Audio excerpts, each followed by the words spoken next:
I hope that our most eloquent communication can be through music, but just allow me 5 minutes. More than 40 years ago, I had an unforgettable conversation with the wonderful and much missed stage and opera director, Sir Peter Hall, when we were working together in Glasgow. He was, in this time, in the Thatcher years, running the National Theatre, and was very much someone who was defending the whole cultural sector. And when we sat and had lunch, I said, Peter, it's a cheeky question, but it seems like every month the Prime Minister is attacking you from the Commons. How does that feel? He says, to be honest, Simon, it doesn't feel wonderful, but someone has to do it. And then Peter looked and did his most charming smile with the most mischievous twinkle in his eyes and said, and guess what? It'll be your turn next. And so, thank you, Peter. You probably say it's much better than I do. But there we are. The last few months have been devastating for our sector. After the Arts Council's swinging cuts in November, which have affected all of us and left some extraordinary groups fighting for their lives, we were all stopped on our tracks at the proposed vandalism by the BBC, for which the closure of the BBC singers was only the tip of the iceberg.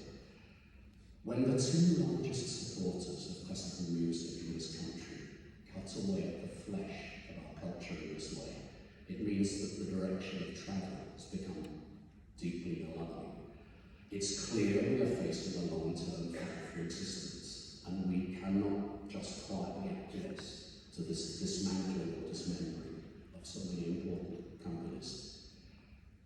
There's nobody here tonight, even musicians, who do not recognise the enormous challenges faced by the world at present in this country in particular, where people are struggling even to feed and keep themselves. But none of this is a force majeure. It is rooted in political choices. And we do have to ask ourselves, when we are hopefully the other side of this, what kind of country do we want to live in? I, for one, am hoping that classical music will still be able to flourish. Of course, the musicians here have had no choice but to become past masters of doing more with less. But the closeness to the edge means that as support is constantly cut, there's no more room to manoeuvre, and inevitably, organisations will start to fail. And as other political decisions affect music in schools and then music colleges, the vital organic pipeline that feeds our music will start to run dry. We understand it's a time of belt tightening, and that change is inevitable. We could help if we were ever asked or consulted. Classical music is still a very fragile, interconnected ecosystem, and we know about adapting it without damaging any of the vital functions along the way. This is frankly not true of many of the people who are currently making decisions without any coherent plan. Of course, they are also in a difficult situation as the government has slashed their financial possibilities, political choice. But there's a kind of dishonesty at the heart of many of the decisions. George Orwell would recognise the language, refresh the administration, reimagine the art form.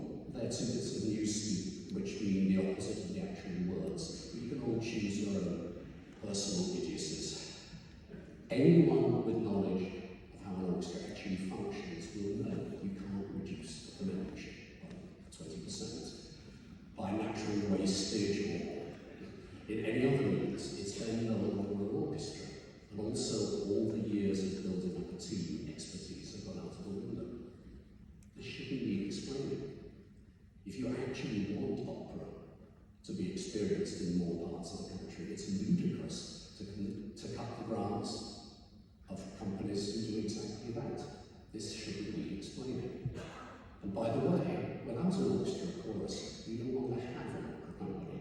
These are not things that can just be reassembled later or bought in from IKEA, or not yet at least.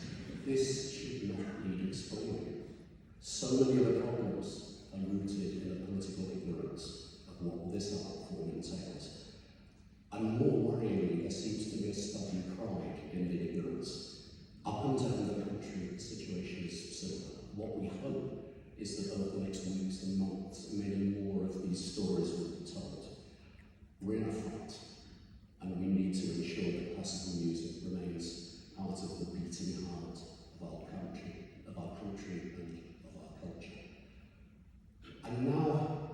hope, a more pleasant part of the evening.